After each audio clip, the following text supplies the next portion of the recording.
Good evening, it's Mike with the Claim Squad Public Adjusters. I'm a licensed public adjuster in the state of Florida. And here is the information on how you can get a hold of me by cell phone, email, and website. Let's find out what kind of video we got going today. Tonight, we're going to be talking about how you can get a roof replaced after a hurricane and things that you should and shouldn't do that will lead up to a roof replacement. I've been seeing lowball estimates already from the insurance company. I've been seeing huge amounts of depreciation being taken. I've been seeing letters from insurance companies already to the homeowner saying that the damage falls underneath your deductible. I'm going to keep saying this till I'm blue in the face. This hurricane is going to bring upon the most underpaid and denied claims we've ever seen after a hurricane. This is going to be very similar to everybody that had suffered in Louisiana a year or two ago and the tremendous amount of disappointment that those people went through from the insurance industry. So the top thing you can do is really don't rush into things.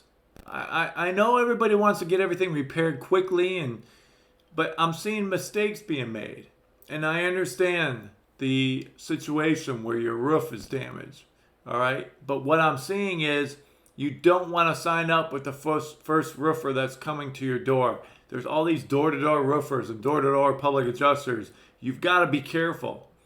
You've got to use a reputable company. There are companies coming in from around the country into Florida trying to team up with other roofers to get people to sign their contract. We're going to get into this. You got to be careful because you as a homeowner can face charges, okay? You can face charges. This does happen.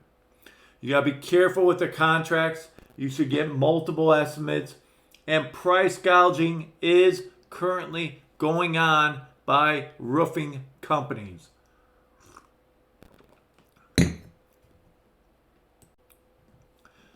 So here's a few other videos that you might find helpful on my YouTube channel. All right, Hurricane Ian claims. I'll talk about these claims being denied and underpaid already. I give some good examples. Storm surge versus hurricane winds and why it matters. And then also, so many people are going through water mitigation and mold remediation companies and companies that, again, coming out of state. Okay, this is what you need to know about them. Please like this video and subscribe to the channel if you want to see more exciting videos. Alright, so let's take a look at something here because we all been hearing and seeing these roofers come door to door. So let's take a look at, this wasn't too long ago, April of 2022, the third Southwest Florida roofer arrested in Hurricane Irma insurance scheme. Alright, so let's take a look at this a little bit more. So a third man has been arrested in connection to a roofing scheme. All right. Now let's see here. If you look at the third line, let's see. Okay, actually the second. William Billy Buckridge, 44, was arrested Tuesday at his Estero home after he was allegedly involved in a scheme that promised homeowners waive deductibles on a full roof repair submitted to their insurance companies. All right. This is still going on. This is illegal. And they're actually coming after homeowners. All right. If you see this, if a roofing company is doing this, listen, I have very good alliances with roofers.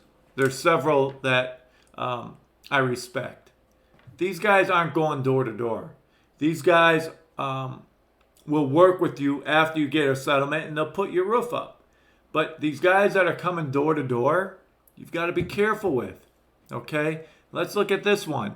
During his time with the company, investigators said he had participated in a scheme by soliciting customers to go with Web Roofing in exchange for a rebate or waived deductible. This type of selling is unethical, illegal, and is considered insurance fraud.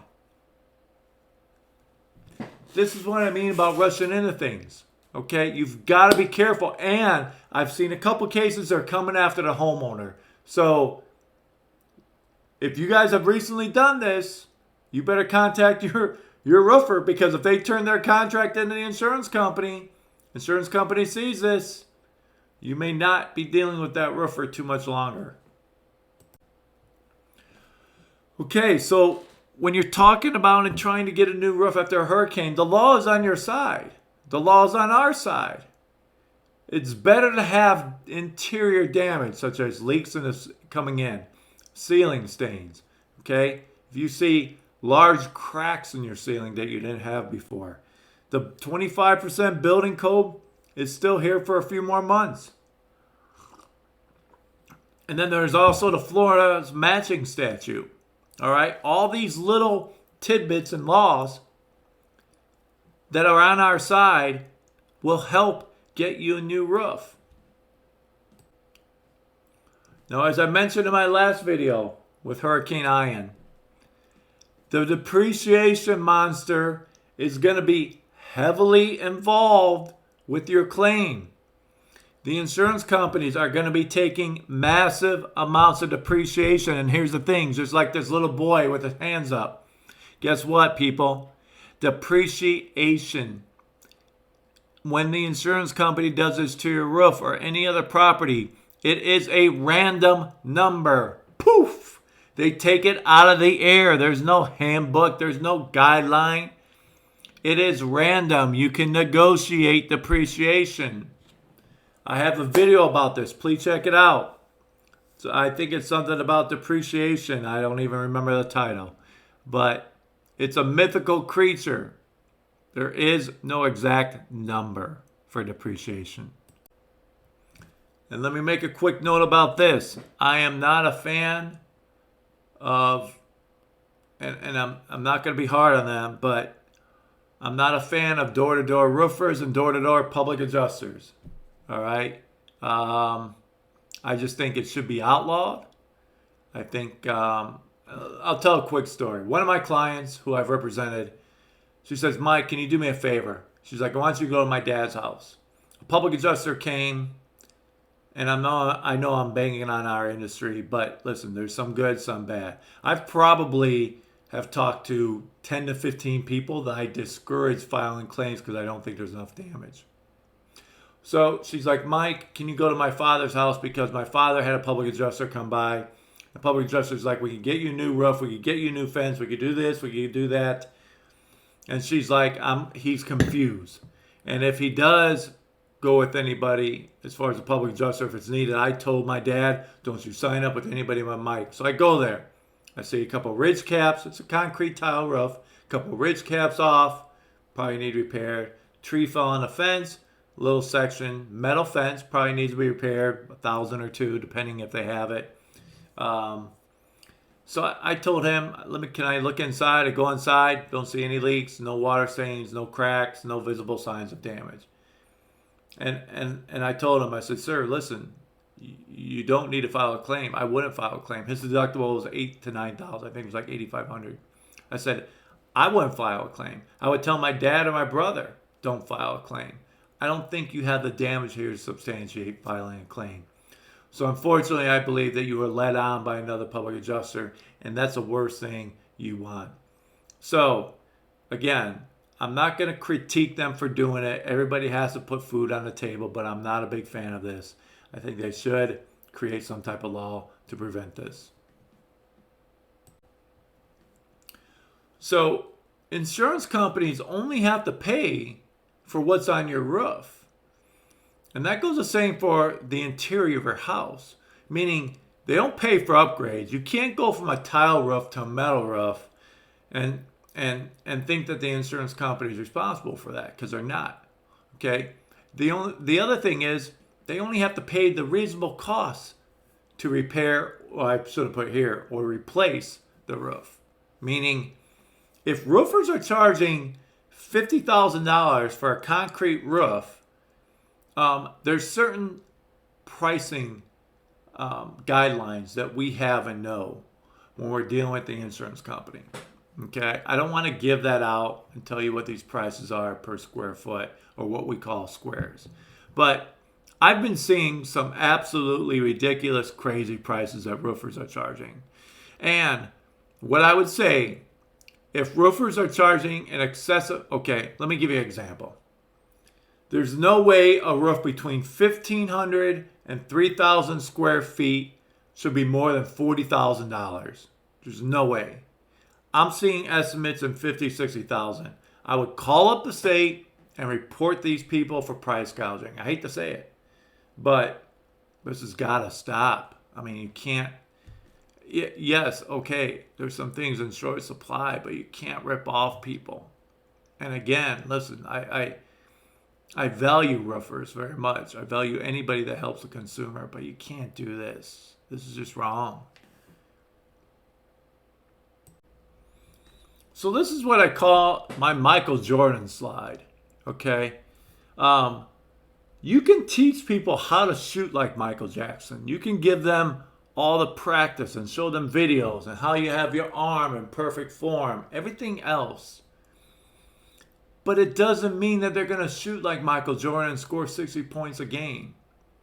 This is the same with the new roof. Like I can give you the tips and show you and tell you, but it doesn't mean you're going to get a new roof, and there's a lot of reasons for that. Because the insurance companies do not want to make it easy for the homeowner to handle the claim themselves.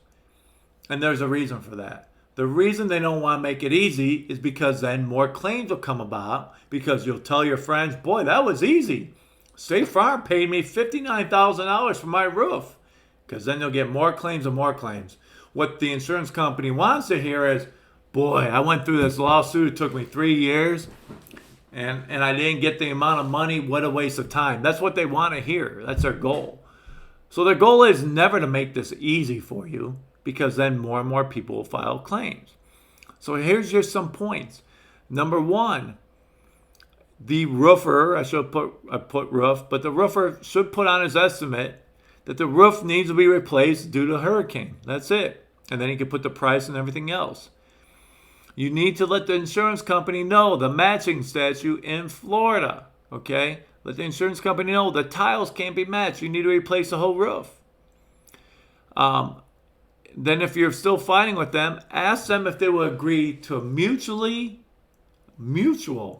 agreed upon roofer in the area. Pick 5 out of Google. Okay? Give them a list. Say pick one. Let's see what the roofer thinks. And I'm talking about this when they say maybe the roof needs to be repaired, but you think it needs to be replaced. All right? They probably won't go for that, but throw the idea out there.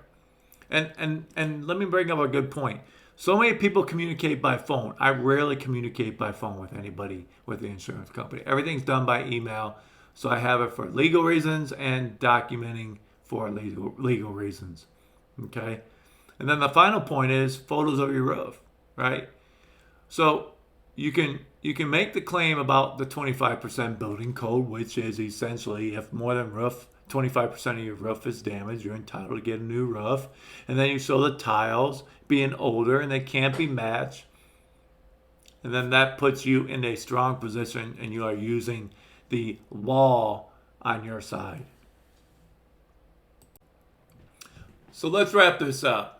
All in all, I'm saying a few things. Number one, I'm saying a lot of people doing it themselves, handling the claims, and that's okay, but there's a lot of missteps that are already going on. Let me explain. So when we handle files to get them ready for possible litigation and create the file and set the file up to where we can put the insurance company on notice that the way they handled a claim was in bad faith, and now we have an opportunity for a bad faith lawsuit. When individuals are handling claims themselves and then they get to the point that they're not getting the money that they deserve, and we have a short period of time before the 90 days expires. Now, recap, 90 days in Florida. An insurance company has 90 days to make a payment. Okay, it doesn't have to be a full payment that's going to take to rebuild your house, but make a payment. It could be $1,000, $5,000, $10,000. So they have 90 days to make a payment or deny your claim.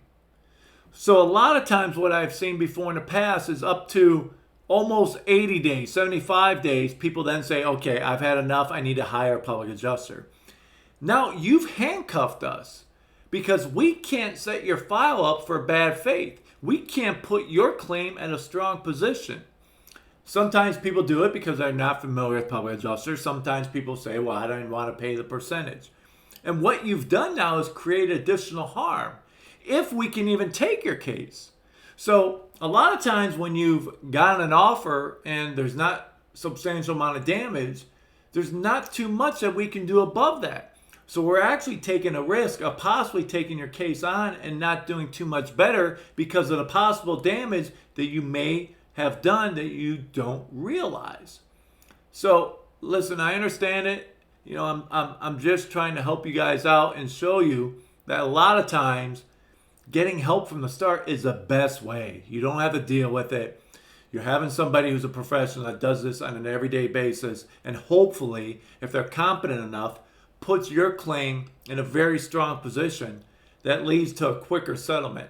Now, it doesn't automatically mean that an insurance company will settle with you within a certain time frame, within the 90 days or shortly thereafter, but at least you're put in a position, a very strong position for your case in the future if it has to turn into a lawsuit, right? So some of those tips I gave you, as I mentioned in this video, is just to share my knowledge and show you what you can talk the lingo with as far as adjusters, and that you know a little bit.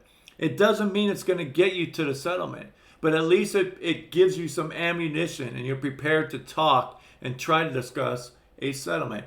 As I always tell people, if you have a substantial amount of damage, don't try to do it yourself. It's ridiculous. You're going to be overwhelmed.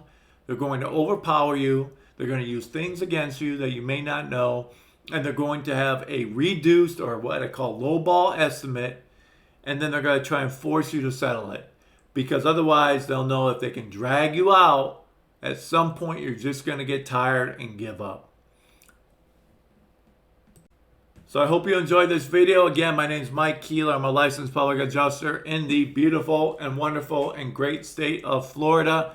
Here's how you can get a hold of me: by cell phone, email, and website.